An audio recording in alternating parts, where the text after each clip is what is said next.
ውድ ምእመናን ኃያሉ አላህ የፍጥረት ዓለሙ ጌታ እሱ ነው። ባሮችንም ሲሳይን ይለግሳቸዋል። ለሻውም ሲሳይን ያሰፋል፣ ለሌላውም ይመጥናል። ሁሉ ነገር በእጁ ነው። ምድር ላይ ሰበቡን ሲሳዩን ደግሞ ሰማይ እሱ ዘንድ አድርጎታል። ወፊ ሰማኢ ሪዝቁኩም። ታዲያ ዛሬ በዚህ መድረክ ላይ ቁርአን ያወሳውን ገንዘብ የሸነገለውን ሀብት ያታለለውን አንድ ግለሰብ እናነሳለን። የግለሰቡ ታሪክ በጣም የሚገርም የሚደንቅ፣ የተሰጠው ሀብትና ንብረት የሀብቱ ቁጥር ዲካ የሌለው፣ አላህ ሀብቱን ሳይሆን ሀብቱ የሚቆለፉበትን ቁልፉን የጠቀሰለት፣ ብሩ ግን የመጥፊያውም የመድረሻውም መነሻ ስለሆነለት ቁርአን ስለወሳው ግለሰብ እናወሳለን። ባለጸጎች፣ ነጋዴዎች አስተምሮትን ወስድ ዘንድ ከኛ ይከጀላል። የግለሰቡን ታሪክ አላህ ሱረቱል ቀሰስ የሙሳን ታሪክ በዝርዝር ባብራራበት ምዕራፍ ውስጥ አትቶት እናገኛለን። በጣም የሚደንቀው ይህ ግለሰብ የነቢዩላህ ሙሳ ከሊሙላህ የቅርብ ዘመድ ነበር። ሙፈሲሮቹ እንደሚስማሙት ያጎታቸው ልጅ ነበረ። ስሙም ቃሩን ይባላል። ኢነ ቃሩነ ካነ ሚን ቀውሚ ሙሳ፣ ከሙሳ ነገዶች ከበኒ እስራኤል ዘሮች ነበር። የሙሳም ያጎት ልጅ ነበር። ሀብቱ ጥግ የደረሰ ነበር። ወደ መጀመሪያ የህይወቱ ክፍል ኢማኑ ጠንካራ፣ መስጊድ የማይጠፋ ታታሪ ነበር። የነሱን ዘመን ቁርአን ተውራት የሚባለውን ሲያነበንብ ድምፁ የሚያምር፣ ሰዎች በተመስጦ የሚያዳምጡለት ግለሰብ ነበር። ወደ ኋላ ግን ዱንያ ተከፈተችለት፣ ደንበርን አለፈ፣ መጥፊያውም ሆነ። አላህ የሰጠውን ሀብት ቁርአን ላይ እንዲህ ብሎ ይጠቅሰዋል። ወአተይና እኛ ሰጠነው፣ ሚነል ኩኑዝ ድርብን ሰጠነው አለ አላህ። ወርቁ፣ አልማዙ፣ ብሩ የሀብት ክምችት ሰጠነዋል። አይደለም ሀብቱ የሚቆልፍበት ቁልፎቹን ብቻ አላህ ጠንካራ የሆኑ ከ10 እስከ 15 ጭፍራ እንኳን ሊሸከሙት የሚከብዳቸውን ሀብት ሰጠነዋል። ወአተይናሁ ሚነል ኩኑዝ ድልብን ሰጠነው። መፍቻው ብቻ ማኢነ መፋቲሐሁ ሚፍታህ፣ መፋቲህ ማለት ሚፍታህ መክፈቻ የሚለው ብዙ ቁጥር ነው። የቁልፎቹ ብዛት ይላል ለተኑኡ የሚከብድ የሆነ بالعصبة أولي القوة በጣም ጠንካራ የሆኑ ወዛደሮች ቁልፉን እንኳን ሊሸከሙት 10-15 ነው። የሚከብድን ሀብት ሰጥ። አንዳንዶቹ ቁልፉን ብቻ ይላሉ ሙፈሲሮች በ40 በቅሎ ነበር የሚጫና። ልብ ብላችሁ ቁልፉ ብቻ 40 በቅሎ ነበር የቃሩንን የሀብት መቆለቢያ ቁልፎች የሚሸከሙት። ይህን ሀብት አላህ ሰጠ። ፈበጋ ዐለይሂም በህዝቦቹ ላይ ደንበር አለፈ። በሀብቱ መኩራት ጀመረ። ወደ መልካም ነገር ሲጠሩት አሻፈረኝ ማለት ጀመረ። ያገኘው በእውቀቱ እንደሆነ ማሰብ ጀመረ። ታዲያ ደጋጎቹ አልተውትም። ቃሉ ላ ተፍራህ ትዕቢት የወጠረውን ደስታ አትደስታሉት። ኩራት የተሞላበትን ደስታ ተው። ኢነላህ ላ ዩሂቡል ፈሪሒን በትዕቢት ተወጥረው ደስታ ውስጥ የገቡትን አላህ አይወድምና ተው አሉት። ይህን ሲሉት ንብረትን አትጠቀም ያሉት እንዳይመስለው ደግሞ ሚዛናዊ ትምህርትን ሰጡት። ወአሕስን ከማ አሕሰነ አላሁ ኢለይክ አላህ ለአንተ መልካምን እንደዋለ አንተም ለሌሎቹ መልካምን በመዋል ውለታህን ክፈል አሉት። ወላ ተንሰ ነሲበከ ሚነል ዱንያ አላህ ከሰጠ ጸጋ ደግሞ ዱንያዊ እጣ ፋንታህን አትርሳሉት። ብሩን ተጠቀምበት፣ ብራንድ ልበስ፣ ብራንድ መኪና ንዳ። እስልምና ሚዛናዊ እይታ ነው ያለው። አላሁመ አቲና ፊዱንያ ሐሰና ወፊል አኺረቲ ሐሰና። ሁለት ክንፍ ነው የምንመርበት። አንድ ሰው አላህ ሀብት ሰጥቶት ካልተጠቀመበት ነው አላህ የሚጠይቀው። አላህ ለባሮቹ የሰጠውን ጸጋ ሊያይባቸው ይፈልጋል። ቢሊየነር ሆኖ ተራ መኪና ሲነዳ አላህ ማየት አይፈልግም። የእስልምና አቋም ይሄ።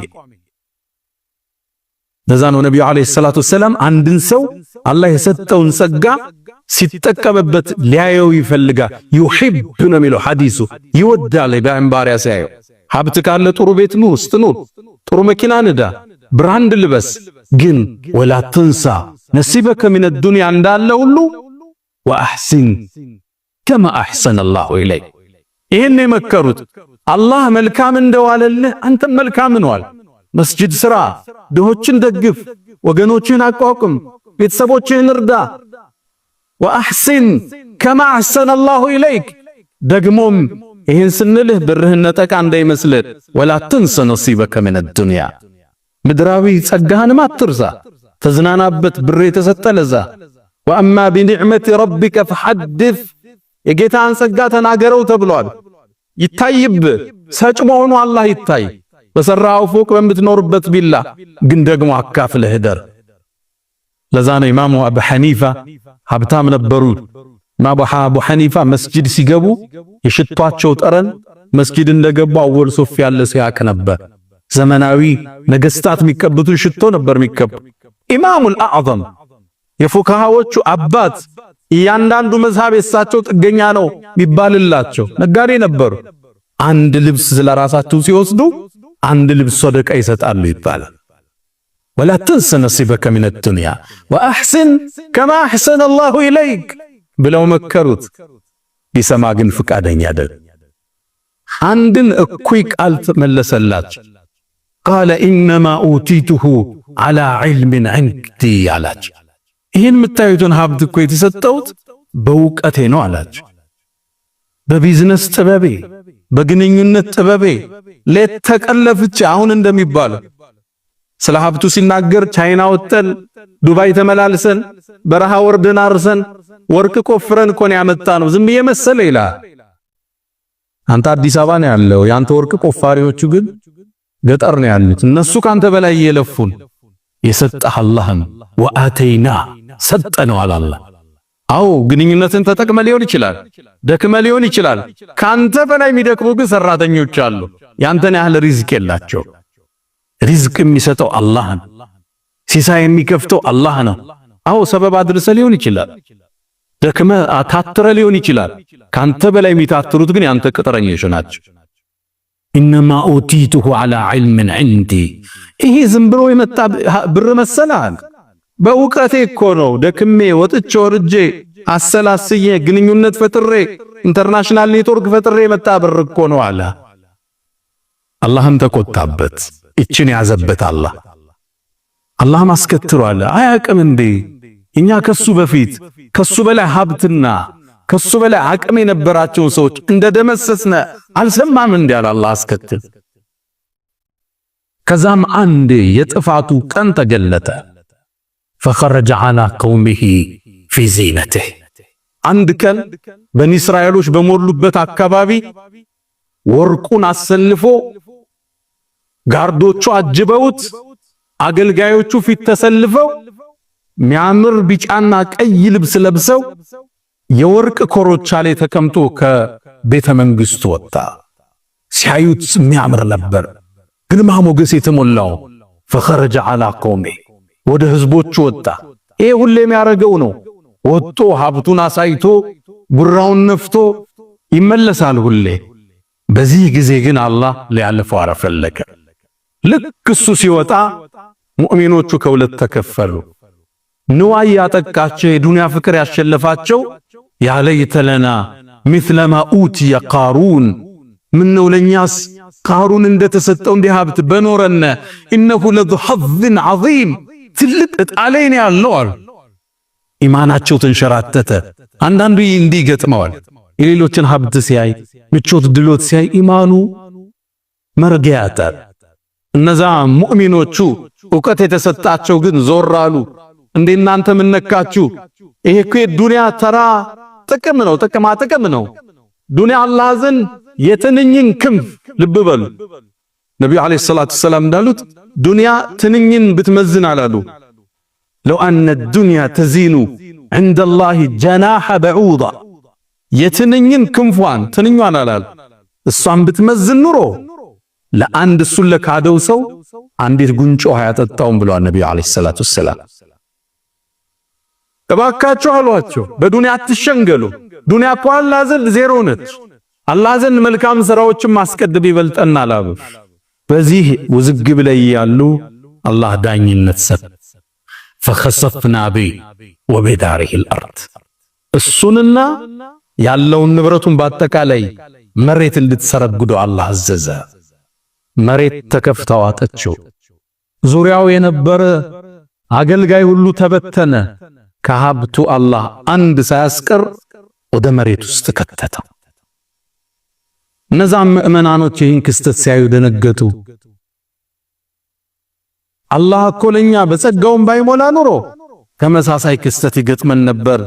ቃሩን ንብረቱ መጥፊያ ሆነ እንዴ?